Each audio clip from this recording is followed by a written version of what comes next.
Raceway. Meet you at Monticello. There's excitement at Monticello.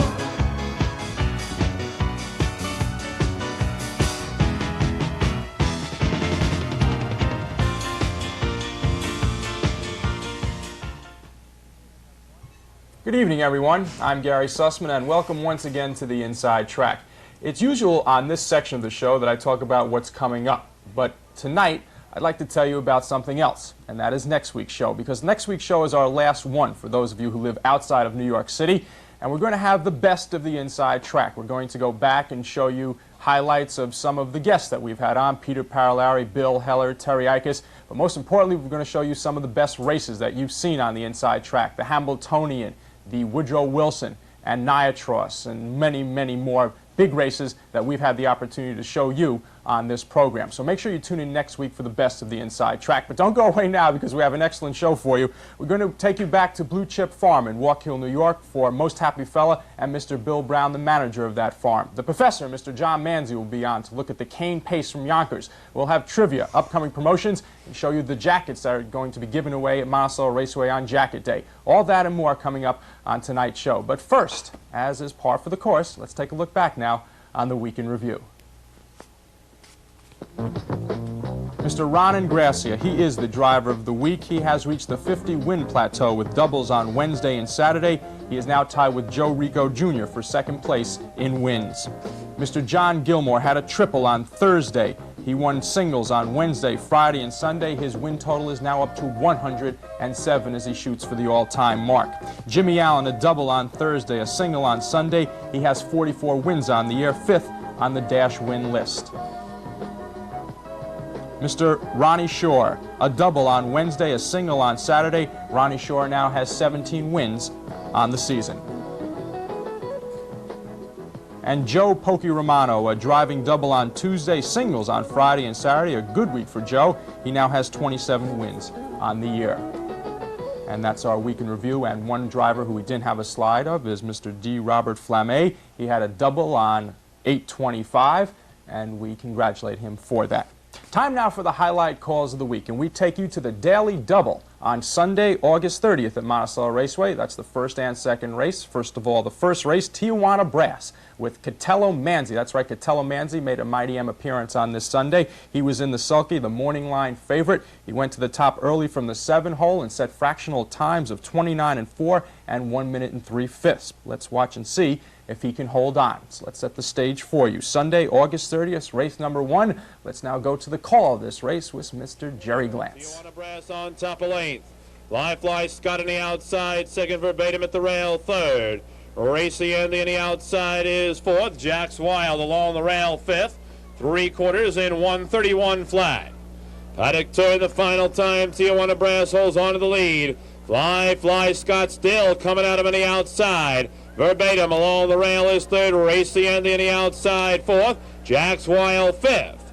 They've got an eighth of a mile to pace now. They turn for home. Tijuana Brass at the rail. Fly Scott down the middle of the track. Racy Andy and Jax Wild through the lane. Tijuana Brass. Racy Andy is going to win it all. Racy Andy with Martin Kenny in the sulky won that race 2 minutes and 1/5. The horse paid $28.20 to win. Tijuana Brass, by the way, came in third. The second part of the Daily Double, obviously, was the race that came after race number 1, and Miss Cabert with Catello Manzi again in the sulky was the morning line favorite, again out of the 7 hole. Clipper's Pride with Ronnie Ingrassia set the pace from the 1 hole. The fractions were 28 and 4 and a 1 minute even. Storm Lord started to move up the backstretch, and let's see what happens. So let's set the stage for you. Sunday, August 30th, race number 2. Let's go to the call.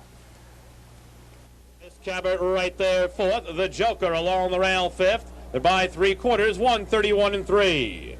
Paddock turned the final time. Clippers Pride by a half length. Storm Lord on the outside is second. The Joker third. Miss Cabot 3 wide, fourth. Alfano Hanover Racing fifth. They've got an eighth of a mile to pace. Now they turn for home. Storm Lord getting the lead. Clippers Pride at the rail. Miss Cabot on the outside. To the lane, Storm Lord with the lead. Miss Cabot with a late rush on the outside. Storm Lord and Miss Cabot. Storm Lord in front. And as you saw, Storm Lord with Rich Yakin in the sulky pulled away for that victory. The horse paid $12. The Daily Double paid $252.20. Miss Cabot with Cat Manzi and the Sulky came in second. And those are the highlight calls from the past week at Monticello Raceway. Coming up on the personality profile, we profile a man, Mr. Bill Brown, and a horse, Most Happy Fellow. We'll have that for you right after this message. Now y'all just know this is the mighty Mississippi. Don't you now? Surprise! Every place you see here is in New York State, because New York has more to see and do than most countries. Call for a free vacation guide that shows you where everything is. Now let's head for Old Dixie.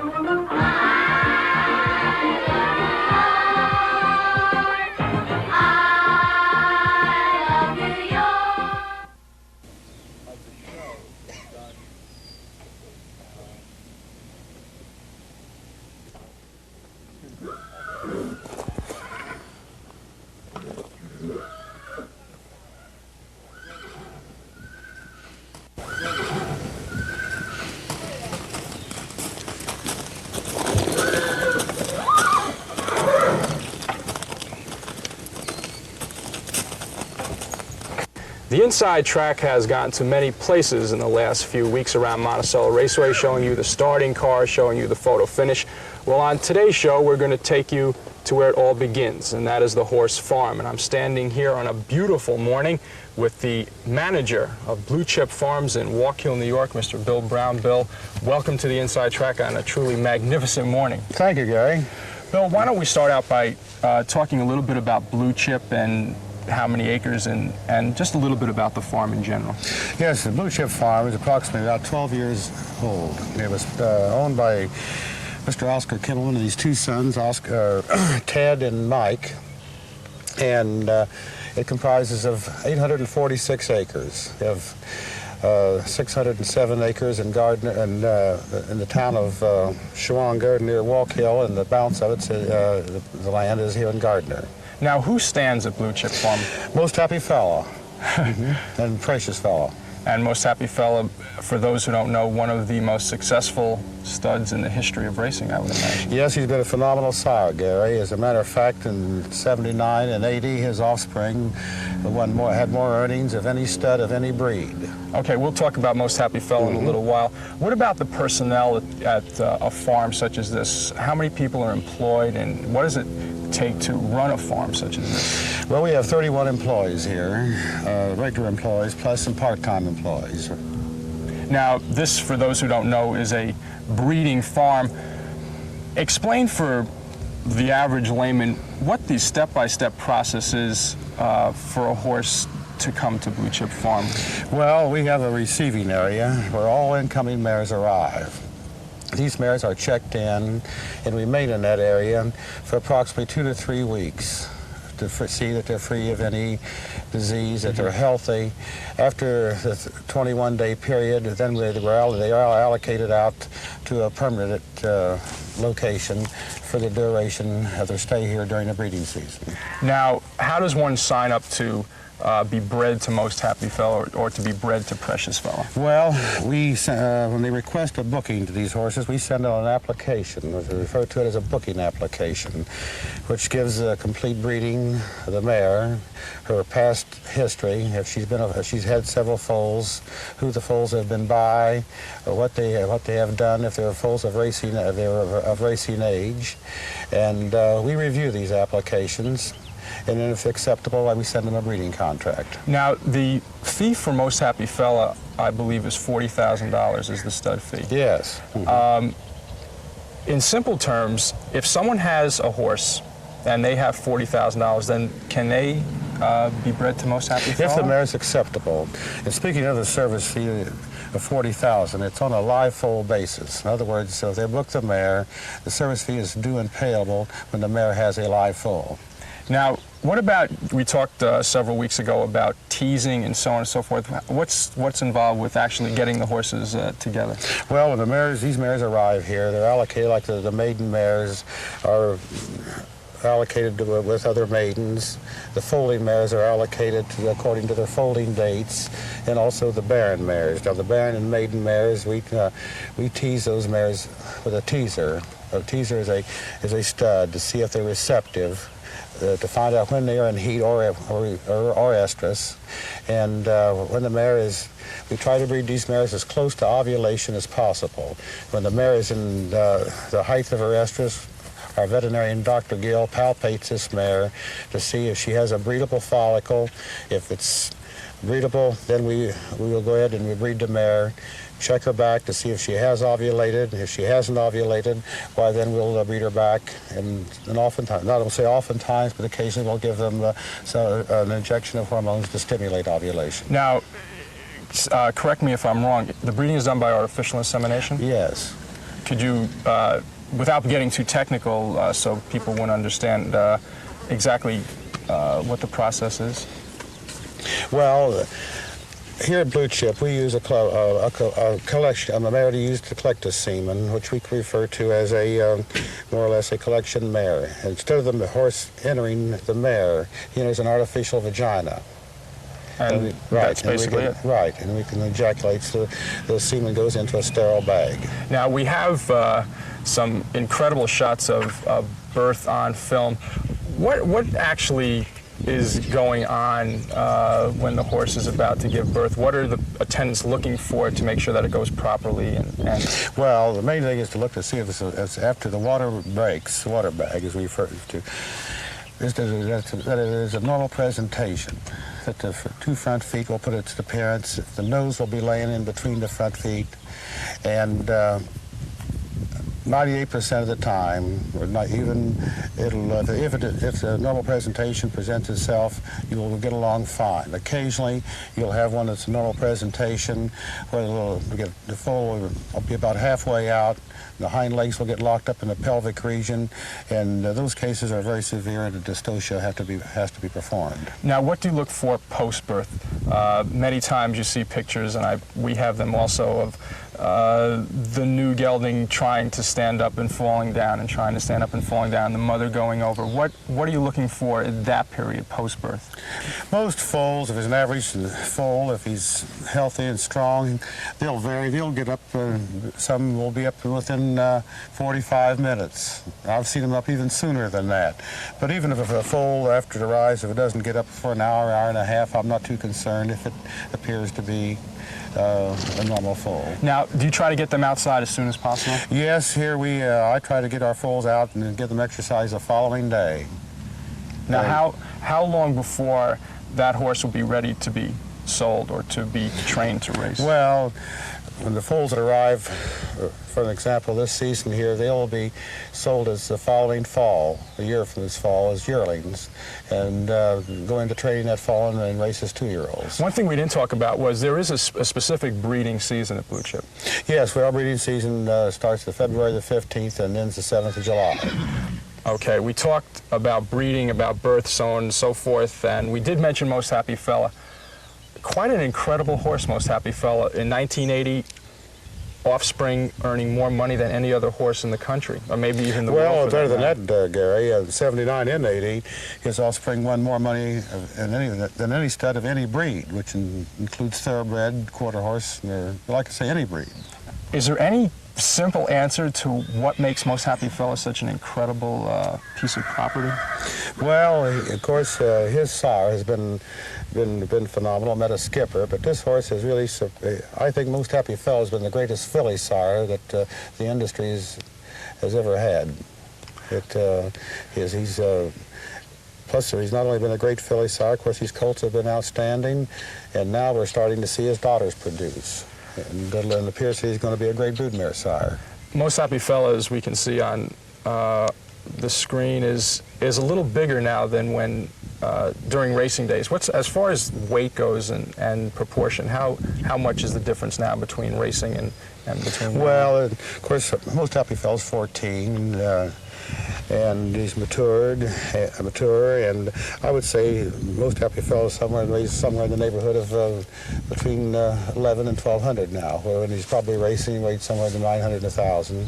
Obviously, you weren't born into being a farm manager. What's your background with horses? Well, I've been exposed to it practically all my life. My grandfather was a horse trainer. That's when I had my first exposure. Did you ever drive, or? Yes, years ago I drove for a while. Where are some of the places that you drove at? Well, all over the country, from Sedalia, Missouri to New York. And when did you go into the business of running a farm? About 24 years ago.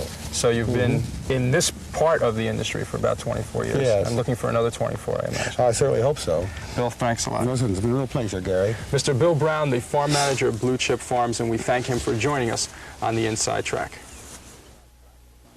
Promotional considerations for the Inside Track provided by Carlos's Restaurant, the best Italian food in Sullivan County. Lefty's Charbroil, the better burger place. Kessler Brothers Butchers, Kessler's label enhances your table. The Bagel Bakery, famous for bagel treats and sandwiches, open 7 days. House of Lions, fine dining in a country inn atmosphere. Dunkin' Donuts, it's worth the trip, open 24 hours. Ellery's Betty Bright Cleaners, now in Monticello and the Ellenville IGA. Capito Brothers Tire Specialists, for family care of your tire needs. The Holiday Inn Restaurant of Liberty, diversity in dining for the public appetite. And the Lin Yan Chinese Restaurant, authentic Chinatown delights right here in Sullivan County. Welcome back to the Inside Track. We're taking you from the farm onto the farm. John Manzi is with me now, the professor, in his final TV appearance, live TV appearance of 1981, wearing his famous turtle jacket, Here it is, dug right. up from Mongup River. Right there. How you doing, Sus? Good to be here. You know, That's okay. no insults to the clothes anymore. I love it. I love it. We're going to go to Westchester County for the second leg of the Pacing Triple Crown, the Cane Pace from Yonkers Raceway. Tell us a little bit about the cane and how you looked at the race before it went off. Okay, the Cane Pace, Gary's the second leg of the Triple Crown. A very rich event this year. I think it was almost 400,000, 393,000. It's raced in 2 divisions and a race-off. And our good friend, Jimmy Morona, he won it with Larry Roller's horse, Wildwood Jeb. Now, a nice 3-year-old. In this race, of course, was Seahawk Hanover, who had won the first leg of the Pacing Triple Crown, the messenger from Roosevelt. And this meant a lot to Seahawk Hanover. Had he won this event and gone on to win the Triple Crown, it meant maybe $2 million more in syndication value, but it was not to be. As Seahawk Hanover, who won the first division very leisurely, he had everything his own way. In the final event, starting from the rail, his horse made a break in the first turn. It was a little disputed. It was a late claim of foul against Jimmy Morone, but Jimmy's horse, Wildwood Jeb, didn't do anything wrong, and the horse didn't stand up. Okay, let's go back in time then to the 22nd of August, a Saturday evening at Yonkers Raceway. We're going to show you the stretches of the first 2 divisions and the complete final. So let's set the stage for you. Saturday, August 22nd, the first division of the Cane Pace. For the stretch call, Mr. Bob Meyer. 4 turns, Seahawk Hanover in front by a length and a quarter. Brand New Fellow second, Namero on the rail third. Conquered the outside fourth. Land Grant Boxton Aloni inside fifth. Brett's Advantage the far outside sixth. They come to the top. Seahawk Hanover in front by a length and a quarter. Brand New Fellow second, Namero third. Through the stretch, Seahawk Hanover in front by 2. Brand New Fellow second. Seahawk Hanover in front. John, Seahawk Hanover, 2 minutes and 2/5. Very wire easy to wire. win. Wire-to-wire victory over Brand New Fella, New York bred, who raced in our race. A supplementary entry for $25,000. I'd like to add too, Wildwood Jeb was also a supplementary entry. That means for $25,000 that they put up, the owners put up, these horses bought into the race. And Seahawk Hanover, pardon me, took the front, coasted over the 3/4 and won 32-1, and just jogged home in 2 minutes and 2/5. 28-1 at the end. An easy winner. Looked like a real easy shoe-in in the final division. Okay, that was my next question. If Seahawk Hanover had won the second division, or was Seahawk Hanover in the second division? It's not a race like... It's not like the Hambletonian. No, it's not. It's just 2 divisions and the race-off. And the purse of $390,000 or $393 is divided up, so much for the first division, so much for the second division, and so much for the final. As compared to the Hambletonian, heats, which is the Hambletonian is the overall summary is paid to the final purse pays off the overall summary. In other words, if you were third in the first division and out, and you didn't get third in the summary, you get no money at all. Okay. And that's why he is the professor, giving us those answers that maybe you or I, especially I, may not know. Let's then go to the second division of the Cane Pace and let you see Wildwood Jeb win that division. Larry Roller's horse, Wildwood Jeb, he's stabled at Monticello. Our good friend Larry Roller is the trainer of this horse, and he assigned the driving duties to Jimmy Marone this time. He also had one in the first division, Brett's Advantage, and Buddy Gilmore drove that, but the horse didn't make the final. He finished 5th. And Larry's been training horses for some 20-odd years around New York. A good trainer, a real good trainer, and a good driver, too. The background from the professor. The second division of the Cane Pace, Saturday, August 22nd. Let's go once again to the monitor and Mr. Bob Meyer. Slapstick 7th. 3/4, 130 and 4. Around the far turn, Wildwood Jeb in front by a length.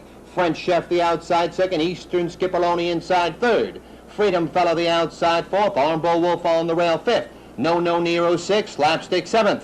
They come to the top of the stretch. Wildwood Jeb in front by a length and a quarter. Eastern Skipper goes to the outside 2nd. Armbro Wolf 3rd. Through the stretch, Wildwood Jeb and Eastern Skipper. Wildwood Jeb and Eastern Skipper there, heads apart. Wildwood Jeb won that race 159-1, and I think what's interesting for Monticello Raceway fans is Freedom Fellow, the winner of the Classic, was in that division, came in 5th, did not even qualify for the race. Nowhere. Wildwood Jeb, a 23-1 outside of Gary, and he's a free-legged pacer.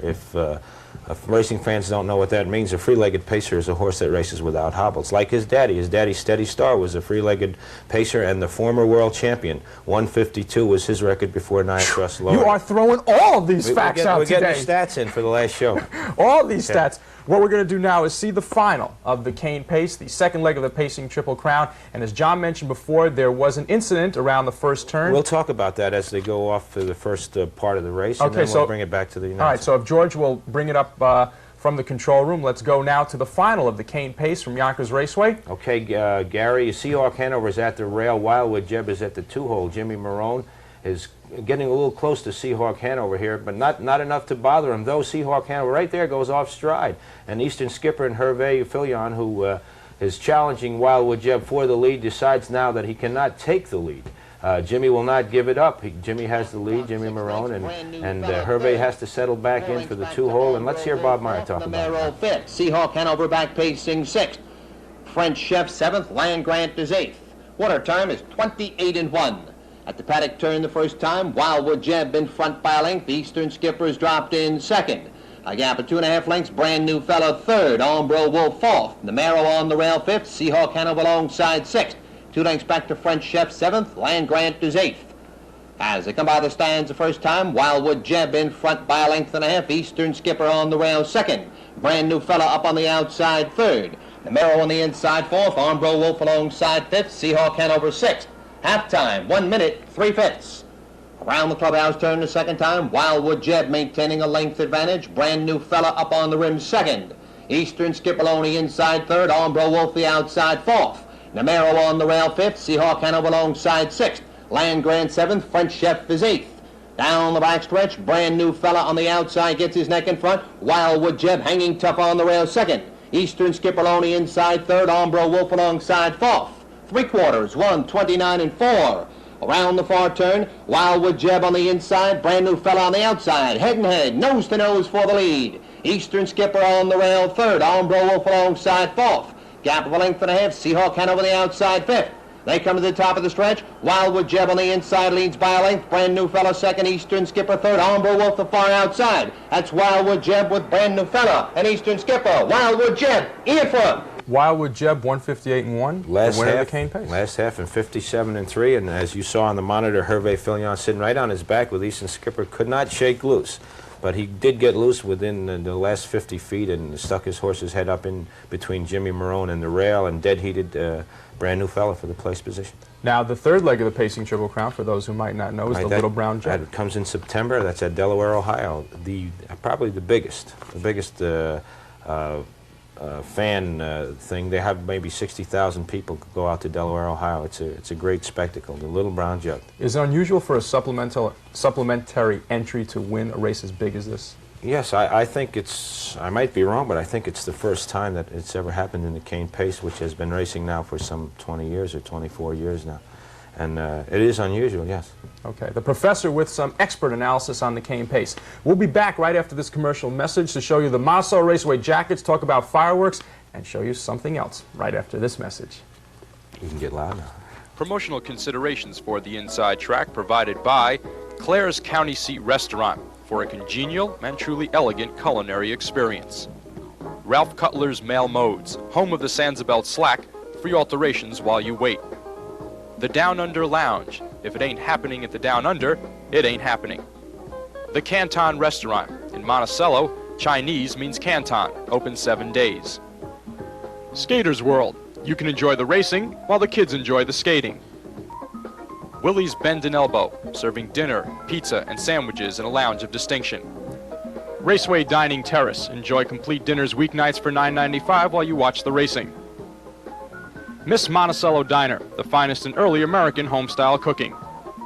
And Bernie's Holiday Restaurant, food served with a pinch of love.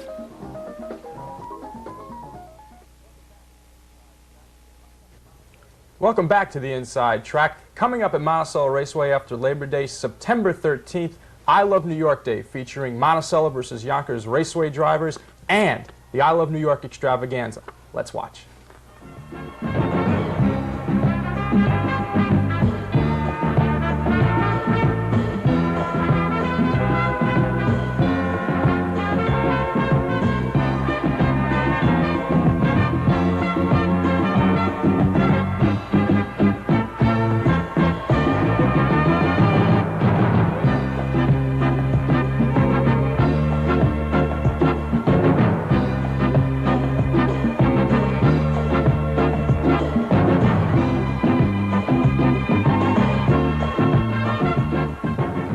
Professor, there'll be T-shirts, posters, skydivers, but most importantly, Yonkers versus Monticello. Who's coming? That's right. Jimmy Marone is going to be up there. Little Jimmy, Carmine Abatello, Buddy Gilmore, Joe Marsh is going to race against our 4 best drivers. Do you know how many races at this point? It looks like 4 or 5 races, the first 4 or 5 races. And how about that flower bed? I Love New York flower bed. The only flower bed of its kind at any harness track in the state. Anywhere, any place in the state, right. Professor, thanks a lot.